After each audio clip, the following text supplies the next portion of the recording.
I told y'all these old rappers left us to die. And now they're fighting about it. In a world of glitz and glam, flashing lights and screaming fans, most people are unaware of the war that rages behind the scenes. And that war includes your favorite artist and your favorite songs. This is The Dark Side of Songwriting. Hosted by Nayim Edwards.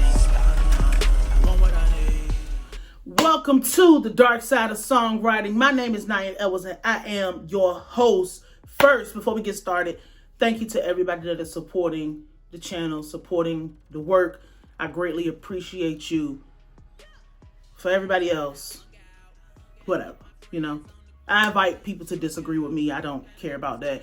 But when you come over here, you try to talk about shit that's not factual, we're going to get you the fuck out. Now, I was hesitant to talk about this because I don't like feeling like a news reporter, because I've never met a news reporter that said anything that was like, oh my God, I feel so attached, or oh my God, I needed to, whatever. It's just like script reading. You know what I'm saying? I don't like that. But this is one of those situations where it's fucked up because everybody's right and everybody can be wrong at the same time. So it's just kind of like coming together like this. Is nobody's here, nobody's below. We're just kind of standing in front of each other, looking at each other. What the fuck are you talking about, Nayim? I'm talking about this DJ Academics and versus the class of 19, whoever the fuck, right? All the old rappers, everybody deciding to come out, say something, try to, they on his head hard. I don't blame them. Just a quick summary of what was said before I actually speak again about how these motherfuckers left us to die. He said something about the old rappers is broke and dusty, blah, blah, blah. They only took that part. They didn't take the part where I've been saying forever, they didn't teach nobody nothing. They didn't star nothing for nobody else. They didn't really do anything except invent the genre and pave the way. They didn't say, I was in a fucked up situation. This is how you can avoid that. Then LL Cool J come out as classy as he is. I love LL, by the way. We didn't know. Your money don't make you valuable. We didn't know this was something, whatever. If it wasn't for us, you wouldn't even be whatever. So I only wanted to talk about like 2 or 3 things. That's just what happened. I remember when I was a kid, right? And I used to tell myself, I got to get out here and be severely successful because I got to make these motherfuckers pay for what they did to my grandma. I got to make them pay for what they did to my grandparents and my great-grandparents and my great-great-grandparents because they didn't have no opportunities and I got them. Now we're in this situation nowadays. I was going to make a separate video, but I can just throw this in here. We're in a space where mainstream artists, like anybody can be famous nowadays, but mainstream artists are not having the impact that they used to have because everybody has access to the same shit they have access to now. Everybody has access to fame. Everybody can go start a business. Everybody has the ability to put a song on a streaming platform. Everybody, I remember a long time ago with Spotify, you know how if you go to Spotify, they have like, you'll click on a song and it'll be a motherfucker dancing or some type of video, like an 8-second little clip or whatever, or some type of looped feature or whatever. That used to be only reserved for people with labels, people who were signed, the upper of the upper of the upper, the people who had the money. Now, and before I say now, if you put a song up, it used to be just your cover art, play the song, whatever. Now everybody has access to that motion. Everybody has access to distribution. Everybody has access to everything that they have access to, even down to shit that you didn't think was mattering. Like, if you had enough money, you can walk into, for lack of a better fucking name, Johnny Dang or Icebox or Trax and go buy you some custom jewelry. You can do that. You got access to the bullshit that they be putting on their body moistenites. You know, you have the access to do that now. So they're not as special. And not so much that they're not as special anymore, but it's just an even playing field. Everything is like this now. Maybe not so much because they have access to those. That's why every time something happens, they want to do something else to raise the bar. So now the big thing is get on Rap Caviar or a big ass playlist or some shit right there, right? People want that exclusivity. That's the only thing that makes them different than us. They emotional just like us. Whatever, they do the same shit we do every day. Aside from they probably got some, then I'm probably maxed out they weirdness, and now that's when you start seeing these motherfuckers go do all this other stuff. But that's something else. This is about what academics in the class of 19 whatever is talking about, right?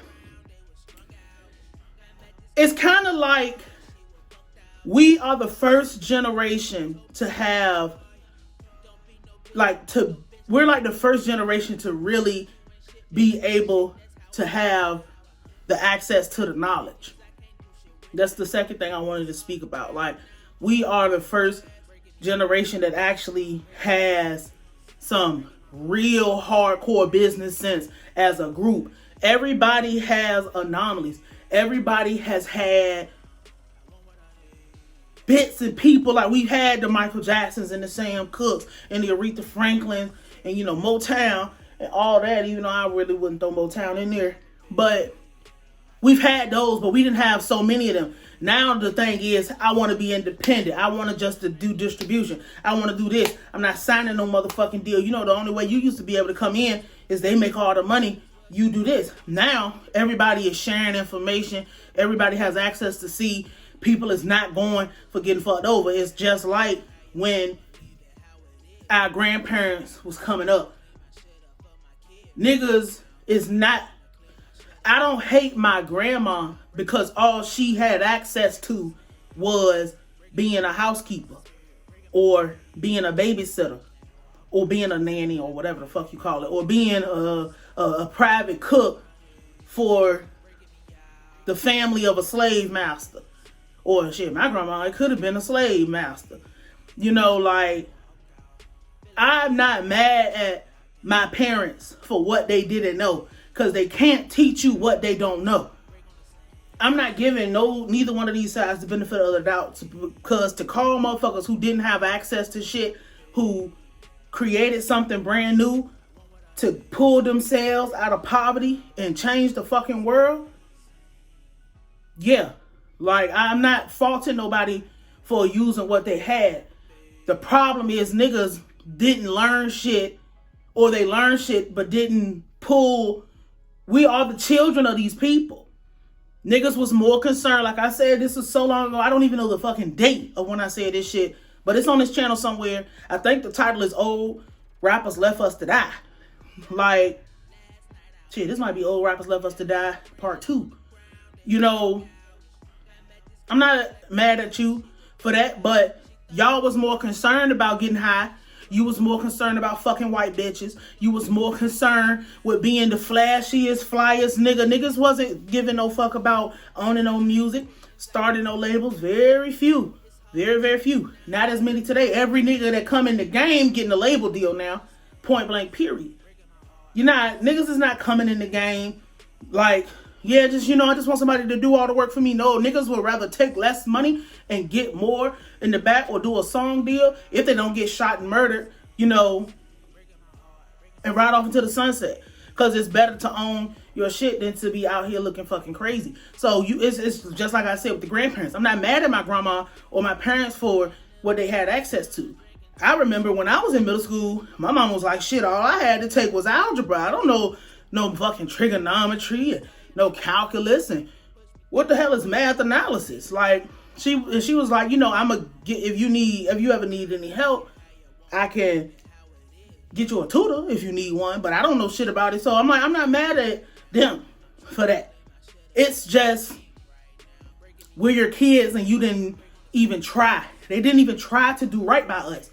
So you can see how somebody like academics feels like, fuck them old niggas. They didn't do shit for us, even though he's not a music person. And that's the thing, like, commentary is not a talent. I don't think commentary is a talent. I'm gonna be real. Like, I don't believe making comments on stuff is talent. But whatever, you know, he was friends with a bunch of rappers and shit, a bunch of reject rappers that nobody liked for the most part. I think people was kind of feeling Uzi Vert, but like nobody liked the rest of these reject ass niggas, and he found his spot. And they fucked with him, he fucked with them. They did their own thing, and he used his leverage to bring them in. Nobody taught, but you know, we can go as far back as somebody like, I'll say the beginning of the 2000s or so. People like Ja Rule and Murder Inc. That's when niggas really start putting that pressure down. Irv Gotti and Birdman and them start putting the pressure down of owning your shit. No limit. You know what I'm saying? Disturbing the peace. A lot of people, this only been about 20 years since niggas been really on this wave of having a label and having a stuff. But that comes from these fucking places like California and New York and shit, not giving nobody in the South no chance to do shit. Nobody in the South was getting a chance to get out here and put their shit. They didn't have the same opportunity. So niggas down here learn to get it the way they got it. And that's why you can't talk. We talk about hip hop and all this shit and niggas doing whatever, but look at what the regions did to hip hop, more so than what one individual person said or did. The South is king now, because the South, everywhere that wasn't the Northeast, which is really Maryland and up, but I wouldn't even put Maryland in that. But anywhere that's like Pennsylvania and up, and that West Coast, California, or whatever the fuck, anywhere that wasn't these places was forced to. Niggas don't even really mention the Midwest. Aside, well, I guess you could, because Bone Thugs was over there with the West. But the Midwest is getting their shit now together. But you know, any place that wasn't these two areas wasn't getting no shine. That's why niggas had to do it themselves. That's why a motherfucker don't understand that you never have to leave the South as a Southern artist if you can get your shit together. You know what I'm saying? But you know, that's something else. I'm all over the place a little bit, but I'm in the same place because we were forced to learn by example. All they did was come in and do what the white man told them to do and let the white man take everything from them. And you know, we had Eazy-E's and Ice Cubes and but anomalies. One, we didn't have so many. You know what I'm saying? So everybody's right and everybody's wrong in the situation. And I just feel like it just reminds me of how your grandparents, they don't know shit. They know how to live. They know how to survive. They have a lot of wisdom that comes from living life. But unless your grandparent, and they had business sense, but it's not enough as a group for something as big as what the genre is. You know what I'm saying? So this is about, I guess it's about songwriting because it's the origin or whatever, but it's just something I wanted to speak on because, you know, it's ridiculous. You know what I'm saying? But my name is Nayim. This is the dark side of songwriting. I will holla at you.